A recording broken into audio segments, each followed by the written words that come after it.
2005년 9월 미국 뉴올리언스 지역을 강타한 허리케인 카트리나. 2005년 10월 과테말라, 멕시코, 엘살바도르를 휩쓸고 가 수천 명의 사망자를 낸 허리케인 스텔. 같은 해 중국에서는 최대의 태풍 룽앙으로 인해 도시 곳곳이 파괴되었고, 그와 동시에 브라질에선 아마존강이 마르는 최악의 가뭄이 들어 국가 전체가 재난 상황에 빠졌다. 그런데 This is not just a simple natural disaster. This is a man-made disaster. 전 세계 곳곳에서 일어난 참사. 과연 이러한 현상은 자연재해인가? 아니면 인간이 불러일으킨 무서운 재앙인가?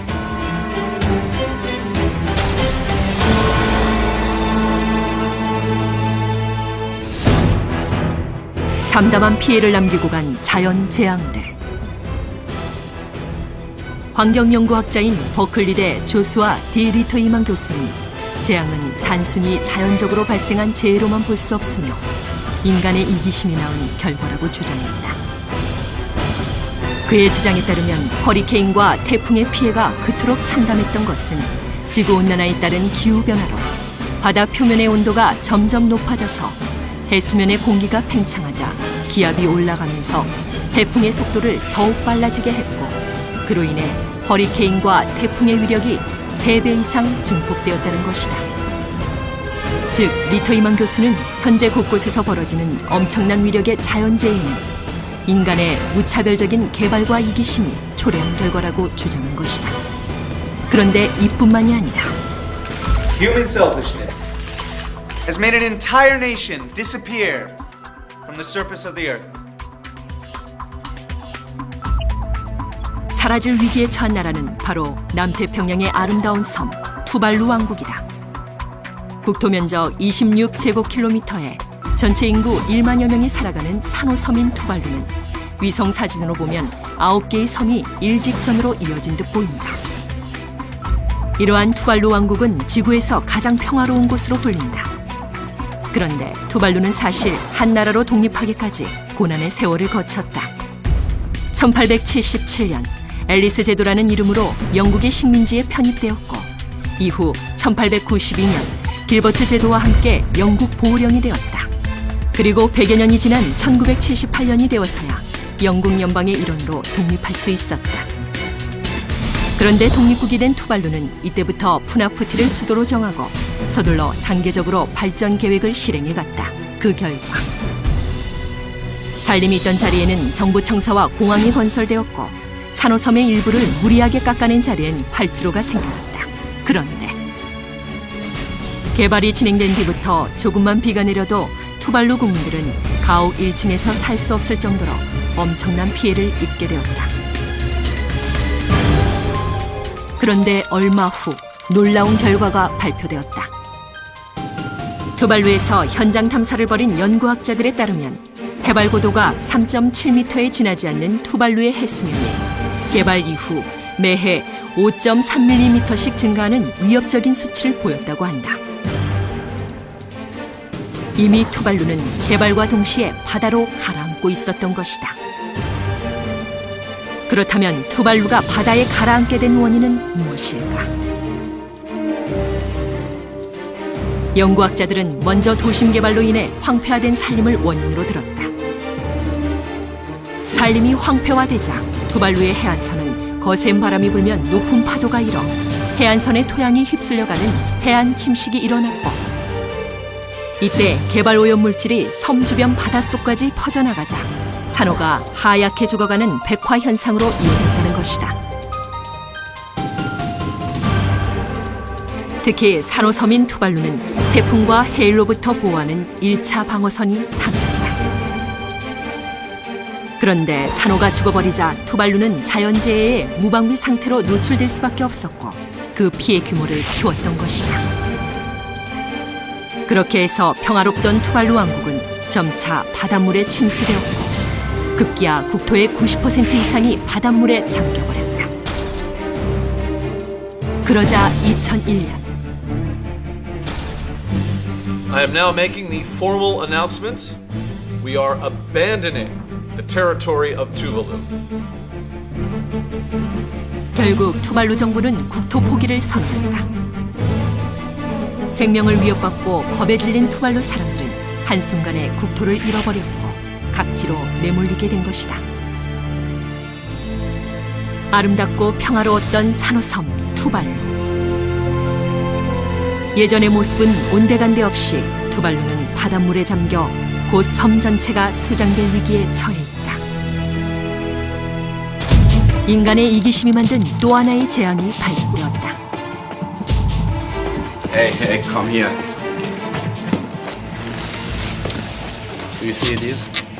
These are from one sailing port. And they look a little bit strange.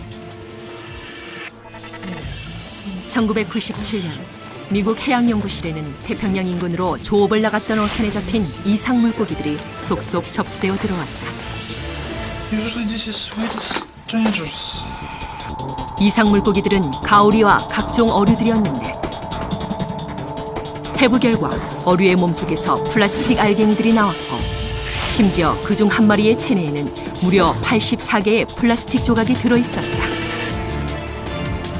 하지만 해양학자들은 기현상에 대한 원인을 찾지 못하고 있었다. 그러던 어느 날 캘리포니아 출신의 찰스 무어 선장이 태평양을 항해하던 중 Off the course. Off the course. 항로를 잘못 들어 무풍지대로 들어가게 되었다. 그때 찰스 무어 선장은 무언가를 발견하게 되는데 그것은 지도상에도 나와 있지 않은 섬이었다. 이상하게 여긴 무어 선장은 섬 가까이로 항해해 갔다. 그런데 놀랍게도 무어 선장이 본 것은 섬이 아니라 섬처럼 쌓인 거대한 쓰레기 더미였다.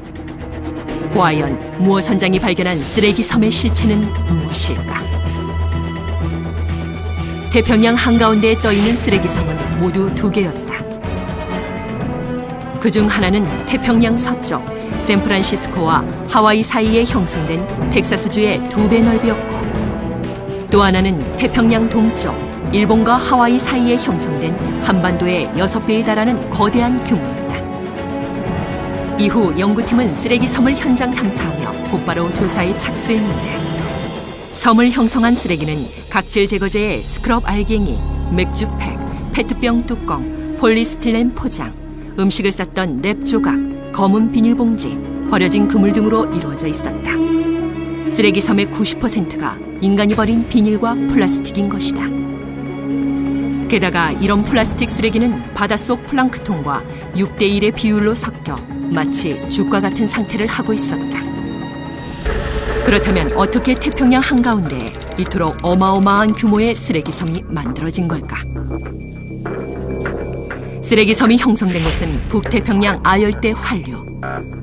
하와이와 미국 본토 사이에 위치한 이곳은 1년 내내 적도의 더운 공기가 고기압을 이루면서 바람을 빨아들이기만 하고 내보내지 않는 구역이다. 특히 고기압이 형성된 아랫부분에서는 해수면이 시계 방향으로 느리게 돌아가며 서서히 소용돌이 치는데 환태평양 지대를 흐르는 바닷물의 절반이 해류를 따라 이곳으로 오게 된다.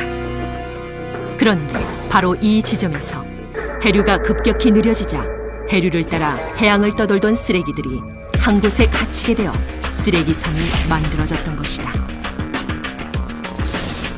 쓰레기 섬을 탐사했던 학자들은 쓰레기 섬의 위험성을 경고했다.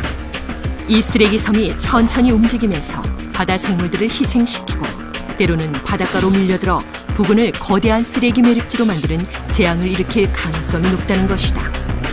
그리고 더욱 심각한 건 결국에는 쓰레기 섬 주변의 플랑크톤을 먹고 사는 물고기를 사람이 먹게 되면서 또 다른 심각한 문제를 야기할 것이라고 주장했다. 그런데 쓰레기 섬이 발견된 지 12년이 지난 2009년